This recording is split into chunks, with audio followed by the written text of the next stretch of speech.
Joe Budden calls out Rory and Maul once again. Let's get into it. Without my old cast. And now I think you can see where Joe's participation is absent in that, respectfully. I remember one of them said, yo, one time I'm chilling, I heard Joe said, yo, man, I is around the block. And he's like, yo, really, we got around the block. And he said, yo, I got these wrapped around the block. And I looked at him and I said, Joe, you don't have the line around the corner. We have the line around the corner.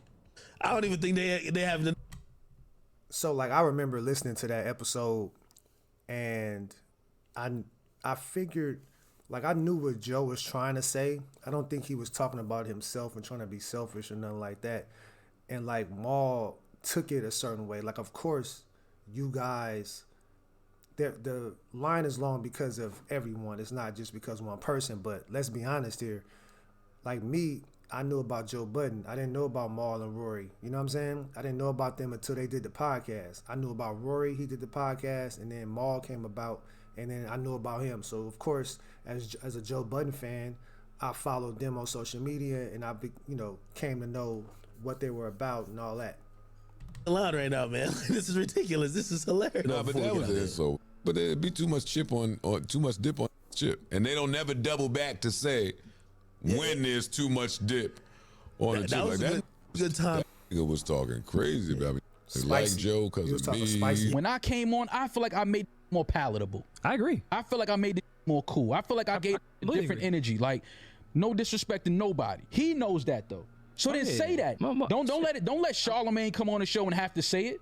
Why you don't say it? It's true. Where it was really popular to dump on you. It's just like, yo.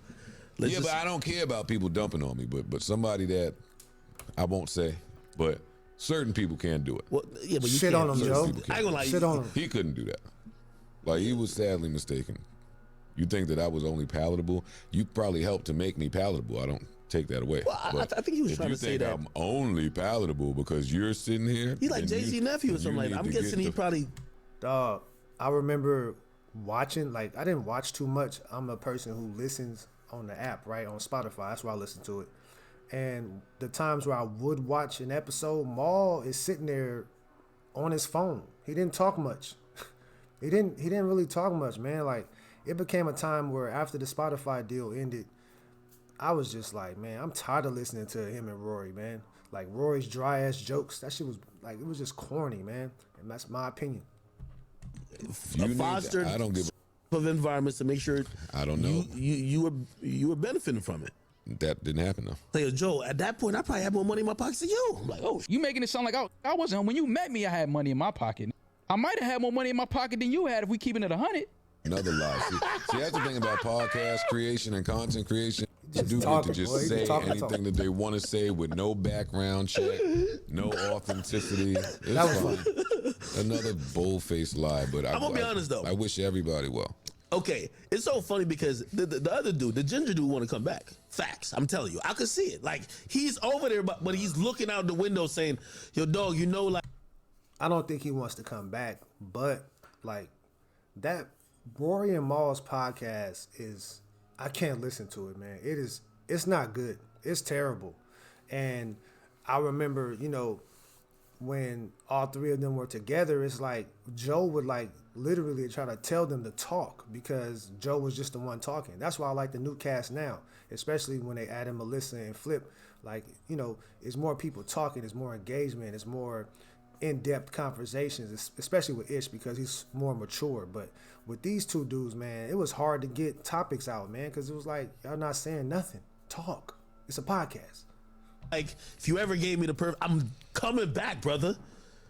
You got to take one of them back. you got to take one of them back. He want to come back. I seen y'all at a party together. Oh no, it was like a picture. Y'all was on a party gang. Like, Back is messy, man. I haven't spoken to him in a year. You take him back though. No, we got enough mics right now. I ain't trying to. Nah. And this is not no shade or none. I think this is a real opinion. After whatever their situation is done, I think what could be beneficial is them doing something with you. I want their under the network. No. Under the network. No. That is great in theory. For right this second, I want everybody to go and stand on their own footing so that everybody can have a clear understanding of who they are, what they bring to the table, and how valuable that might be in the marketplace. Gone are the days where Joe Budden stands next to people. He doesn't carry. Yeah, that's all. That's all.